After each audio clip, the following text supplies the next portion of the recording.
Dear student, today we are going to talk about virtual work.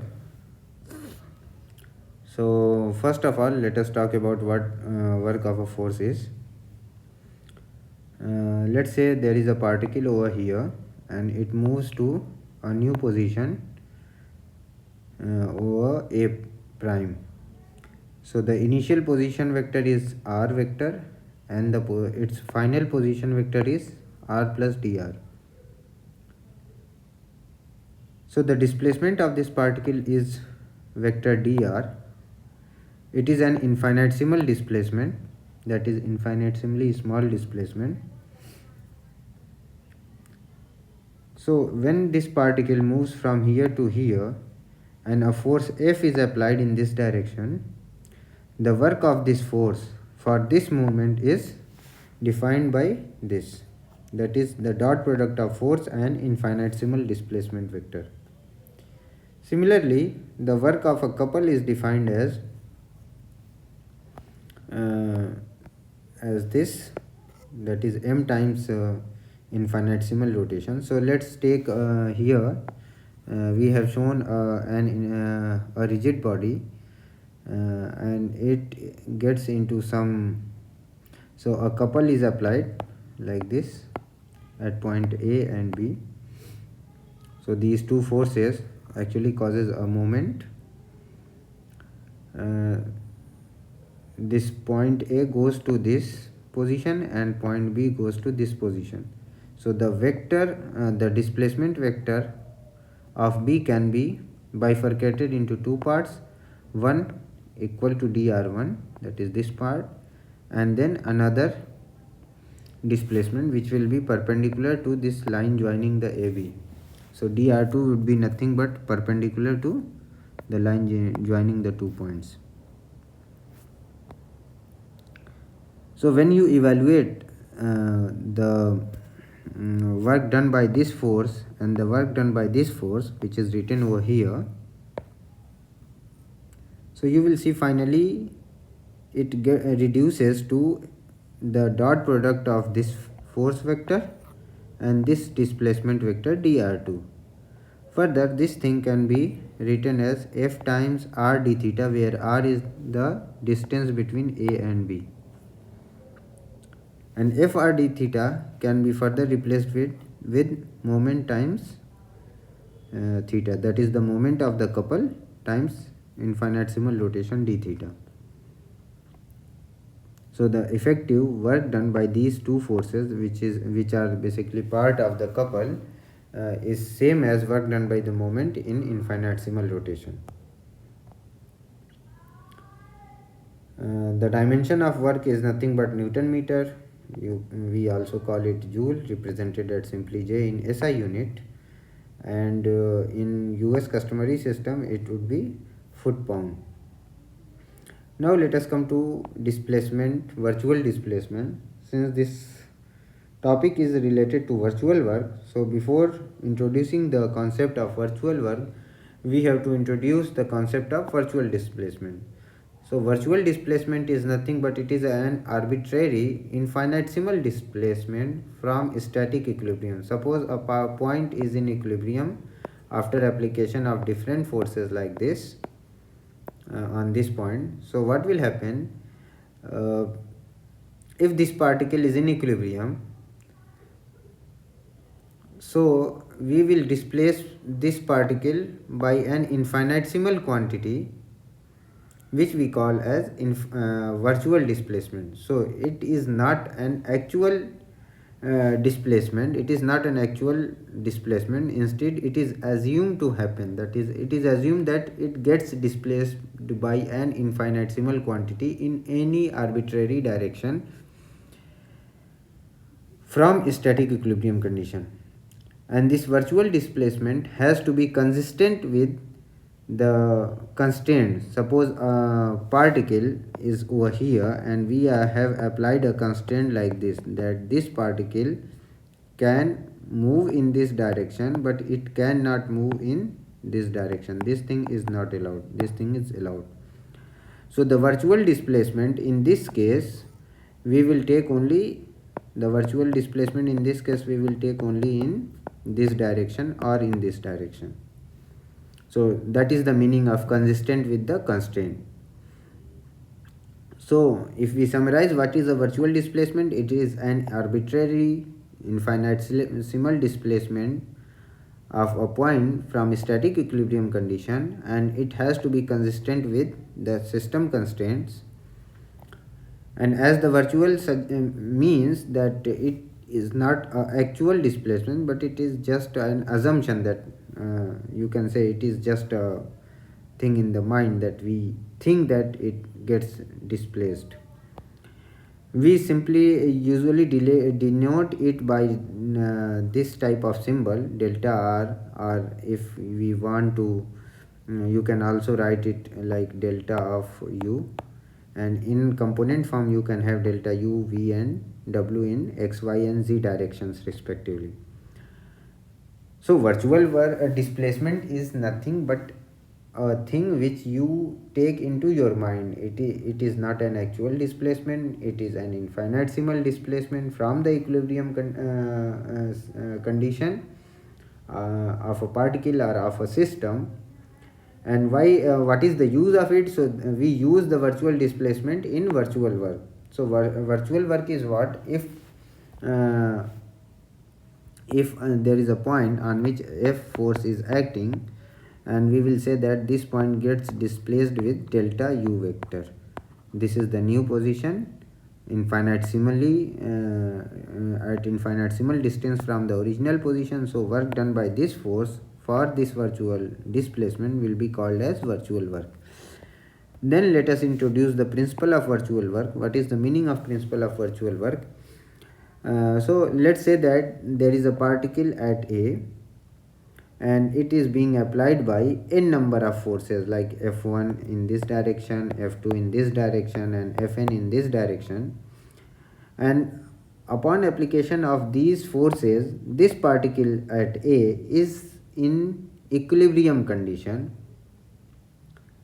So what does the principle of virtual work says for a particle? So this is a particle. We will also talk about virtual work principle for a rigid body. So if a particle is in equilibrium upon the application of these different forces, then if we take a virtual displacement of this A from here to here in any direction following the constant of the system, like in this case there is no constant on A, so it can be in this direction, it can be in this direction or any other direction.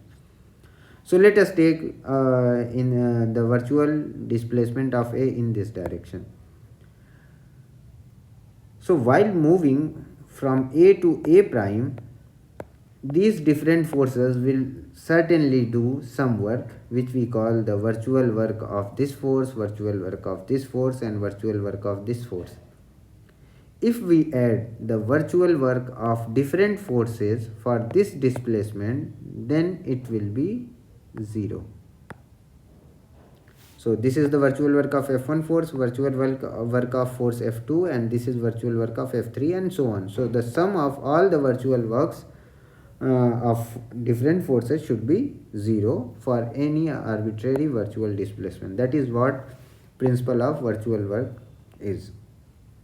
Now let us talk about principle of virtual work for rigid body.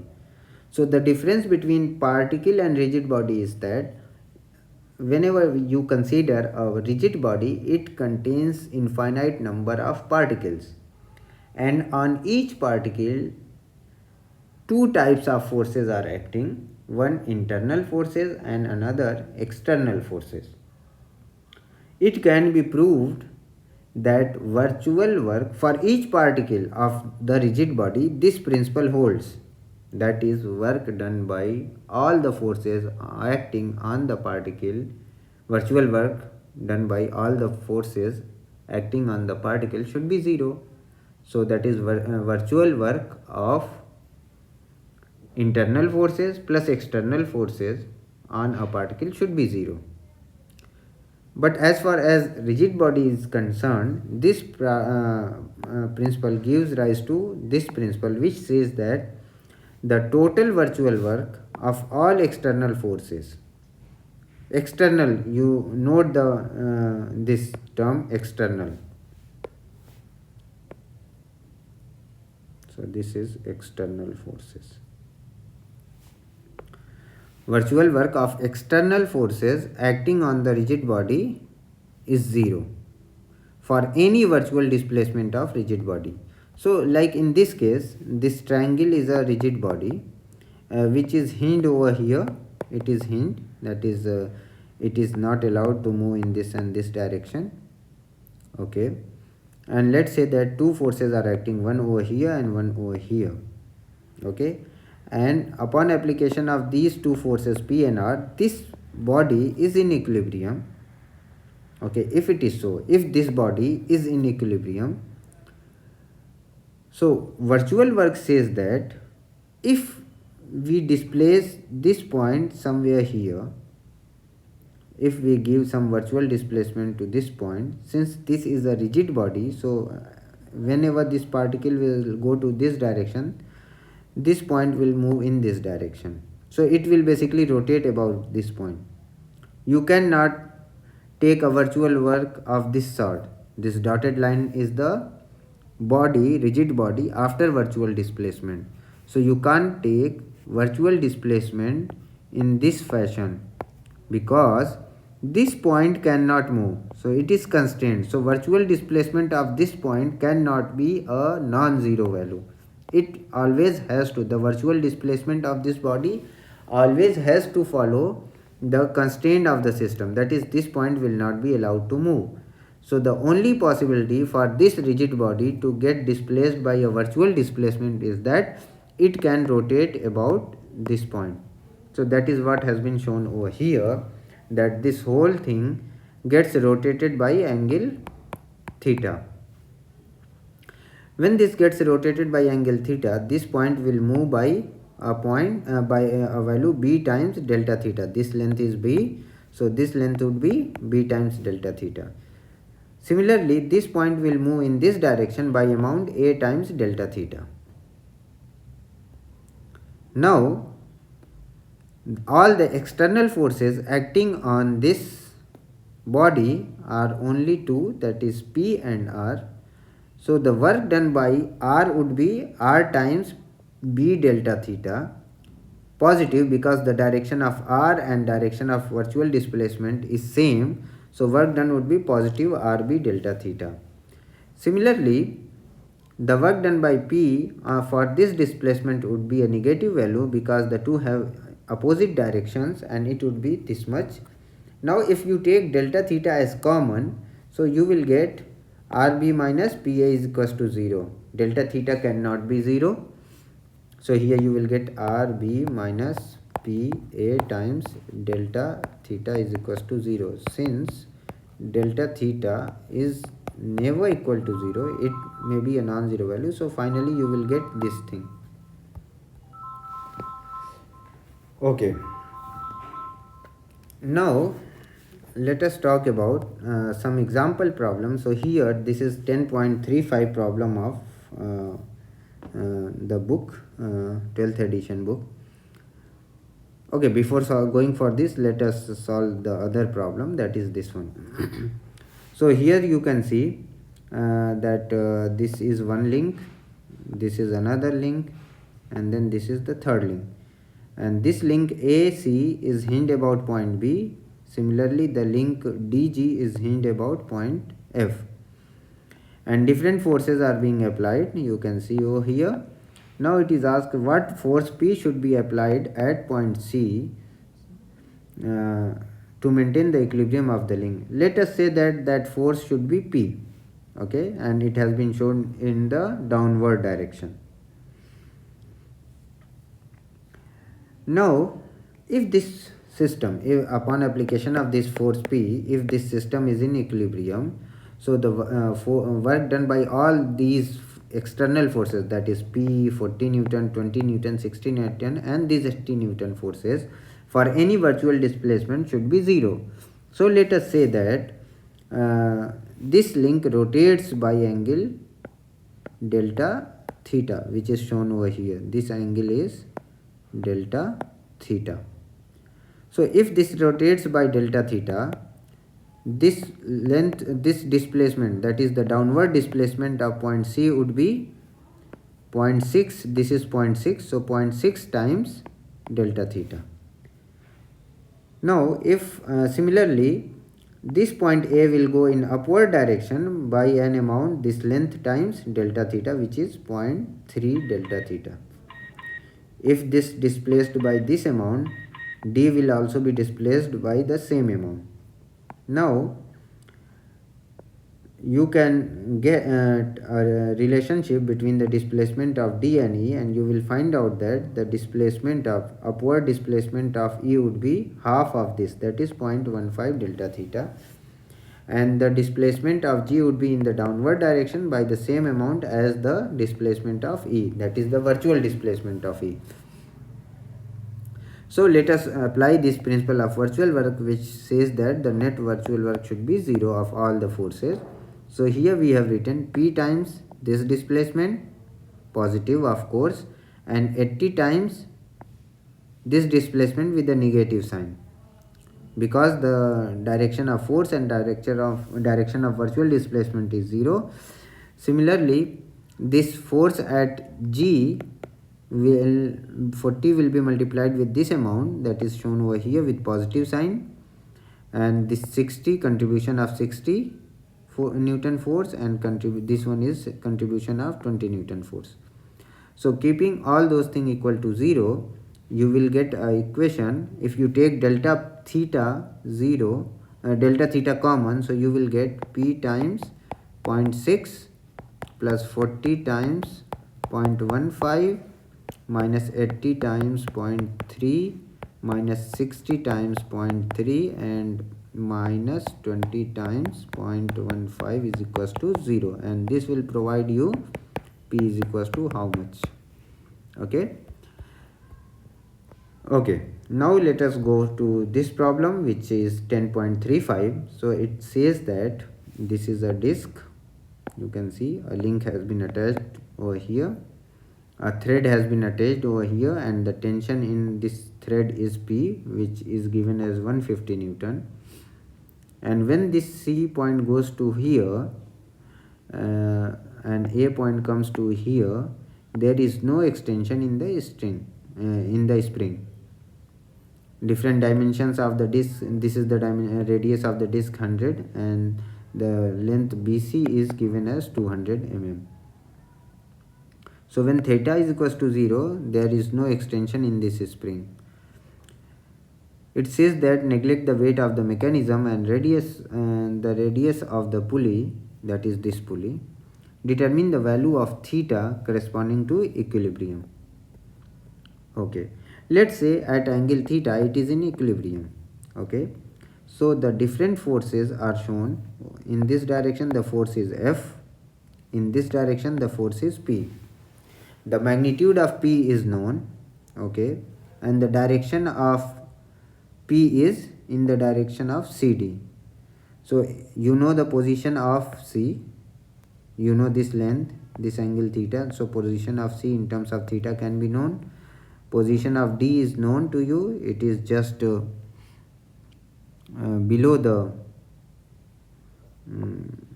over here, so it is 200 distance. Okay, so the position vector of the unit vector along CD line is known in terms of unknown theta. So this P force is a function of theta. F force is nothing. When this gets rotated by theta, this spring will extend by this much of amount, which is this radius times this angle theta. So this is 100 times theta. The extension in the spring is 100 times theta. So the force would be K times this much. So F is known to you. P is known in terms of theta. And now if we take a virtual displacement in this direction, that is perpendicular to this direction. So this direction is nothing but theta angle. Okay, so let us take the virtual rotation of this disk is delta theta. So this point will move in this direction by 200 times delta theta. If this direction is known, you can write the vector form for this displacement of c, virtual displacement of c. Similarly, this point will move slightly upward by an amount delta 100 times delta theta. So the work done by this for this much of movement would be minus f times 100 delta theta, and the work done by p would be the vector p dotted with 200 delta theta in this direction. Okay, you can take delta theta out after solving this, and you will get an equation in theta which can be solved for theta. So this is how you have to solve. Okay, so so in this lecture we have talked about virtual work, virtual displacement. We have we have discussed two examples how to use the principle of virtual work in solving different problems. I will upload this lecture, and if you feel any problem related to these topics, you can ask me in the class, as well as you can come to my office adjacent to the drawing hall, and you can ask there. Thank you.